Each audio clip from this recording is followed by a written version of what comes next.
My name is Naomi Macias. I'm with the City of Houston Department of Health and Human Services, specifically Water Resources Protection. The bureau that I work for is Water Resources Protection, and that video, it must have been pretty recent, simply because those cosmetic washwater guidelines were just recently approved within this last year. Previously, the whole pressure washing industry, we have the Clean Water Act. We also have a stormwater discharge permit that the City of Houston obtains from the state, and we have certain parameters that we have to meet on an annual basis. What happens is we have investigators who go to particular runoff sites and they take samples. They test for E. coli, so it addresses any sewer overflows. They also test for BODs, CODs, TSS, and what essentially happens is when these contaminants get into the water resources, into our bayous, our lakes, our streams, they can kill our fish, obviously. Not only that, who has a boat in here? And for those of you, when I grew up, I would go to Lake Livingston, go water skiing. Now, I won't even get in the water, but it's because of not industry, it's just because of the pressure washing industry in general. We have a few compliant pressure washers in the City of Houston. I can tell you we have probably about 55 companies who are actually permitted with the City of Houston Health Department, and I can guarantee you there's a lot more than 55 pressure washers out here in the City of Houston who actively work. One way this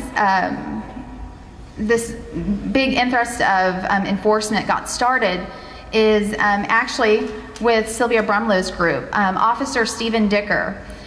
They've had to respond to oil sheens down Buffalo Bayou, and they had to trace it back. Lo and behold, what they found out, it was actually coming from the parking garages here in downtown.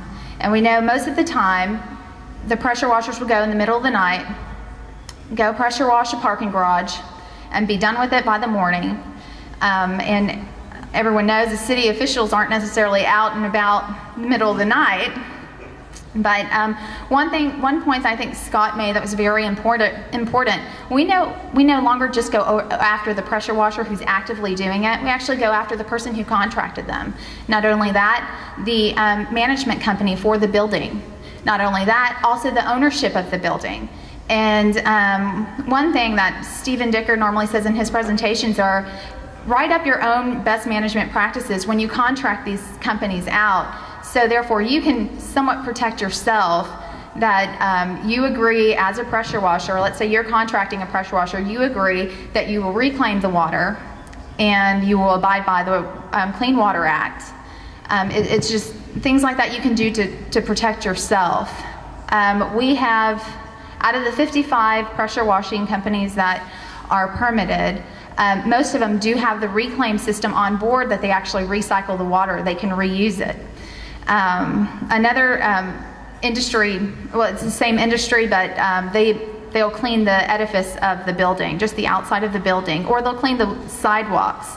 If you read the cosmetic washwater guidelines, it specifically says if you're not using soaps or chemicals, including biodegradable chemicals, and if you have a filter media that water can pass through, only then can that water go into local landscaping, or it can go down the storm drain, provided that you have a filter media that the water can go pass through.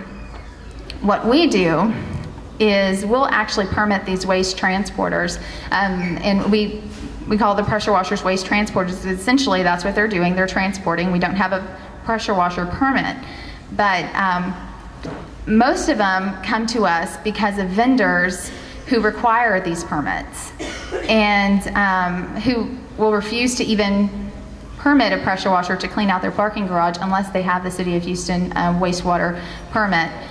What happens is they'll complete an application, and once we review it, we make sure that they have the reliability. We also schedule them in for an appointment. The first time they ever get permitted with us, or if there are any changes on board to their rig, to their trailer or their trucks, they have to demonstrate to us that they have the proper drain covers, which are normally a mat. It's kind of a gel mat that most of them use, and that they have a reclaim system, a vacuum system that will actually capture the water and it stays on board. They do not release it at this point. What we do, we'll have them run the test. We throw a little dye down, so you'll see a puddle of neon green tracing dye that the plumbers normally use, and they're supposed to vacuum that up. What we'll do is we'll pull up the mat at the end of the demonstration, and if there's green dye in the storm drain, that to us says your mat's not sufficient or your vacuum's not sufficient, you won't pass the demonstration. Once they do pass the demonstration, we put decals on their vehicles, including their trailer. It actually has their City of Houston permit, and I'm so sorry I don't have my PowerPoint. I know we were very limited on time, so my PowerPoint is probably 30 slides, and I'm sure you don't want to go through it, but we basically decal the trailers out and also give them paperwork and a certificate of registration that they're registered with us also per vehicle. So as you're accepting bids or proposals for your companies, might be something that you want to look into, that you get a copy of their City of Houston permits and registration. One thing that we do require of these companies as well, once they reclaim this wastewater, they have to manifest it, and that's as per TxDOT regulations as well, not just the City of Houston ordinances. But once they manifest it, they'll have to go to a certified legal disposal site that's with the state. It's a Type 5 facility, and they can discharge the waste there. The disposal site will actually stamp and date the time that they receive it. They're responsible, you're responsible as the generator to make sure that your waste that was originated at your location is disposed of properly. They have monthly requirements to us. At the City of Houston, they have to report their waste on a monthly basis. We get copies of all their waste manifests, we enter them into our database, and then we do send them back.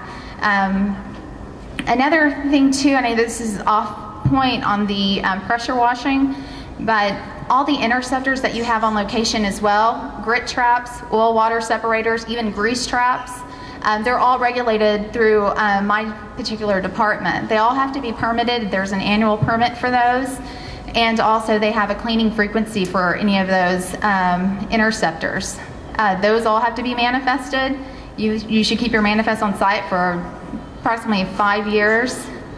Let me see if I'm forgetting anything. If you have any questions, or if you want a copy of the cosmetic washwater guidelines, I can do that. How can I help you? Yeah, these sites where the type 5 sites where we do discharge these waste,